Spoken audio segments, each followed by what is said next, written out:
জামাতে ইসলামী যদি আল্লাহর ইচ্ছা এবং জনগণের ভালোবাসায় বাংলাদেশের মানুষের সেবা করার সুযোগ পায়, তাহলে মালিক হবে না, সেবক হবে ইনশাআল্লাহ।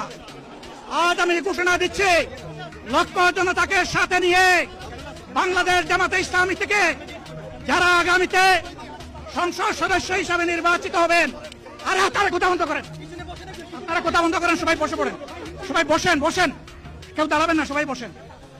যদি আল্লাহর ইচ্ছায় জনগণের ভালোবাসায় বাংলাদেশ জামাতে ইসলামী থেকে সংসদ সদস্যরা নির্বাচিত হয়ে সরকার গঠন করেন, তাহলে কোন এমপি, কোন মন্ত্রী আগামীতে সরকার কিন্তু প্লট গ্রহণ করবে না।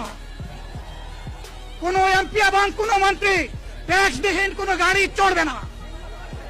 কোন এমপি এবং কোন মন্ত্রী তার নিজের হাতে কোনো টাকা চালাচালি করবে না।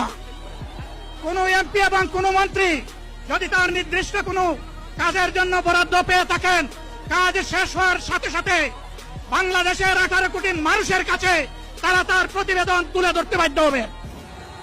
সম্মানিত বন্ধুগণ, চাঁদা আমরা নিব না, দুর্নীতি আমরা করব না, চাঁদা আমরা নিতে দেব না, দুর্নীতি আমরা সহ্য করব না। এই বাংলাদেশটাই আমরা দেখতে চাই। যুবকদেরকে আমরা স্পষ্ট ভাষায় বলতে চাই, বন্ধুগণ, তোমাদের সাথে আমরা আছি। আমি আজকে জামাতের আমির হিসাবে এখানে কথা বলতে আসিনি। আমি এসেছি বাংলাদেশের 18 কোটি মানুষের একজন হয়ে কথা বলতে।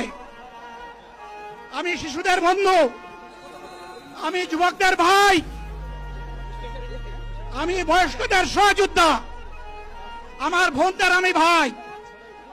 সুতরাং তাদের মুক্তির জন্যই আমি দায়িত্ব নিয়ে আজকে এখানে দাঁড়িয়েছিলাম।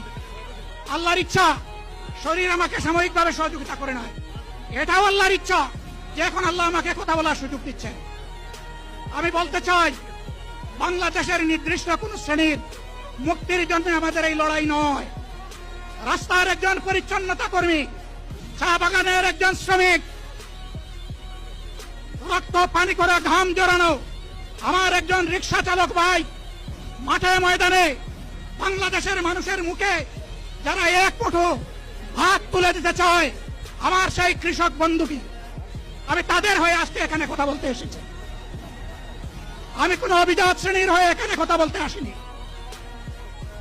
আল্লাহ তাআলার অশেষ মেহেরবানি, আজীবন সকল রক্ত চক্ষুকে উপেক্ষা করেছি, জেল জুলুমের পরোয়া করি নাই। আমার আফসোস, 24 সালে জাতিকে মুক্তি দিতে গিয়ে যারা জীবন দিয়ে শহীদ হলো, আমি তাদের একজন হতে পারলাম না।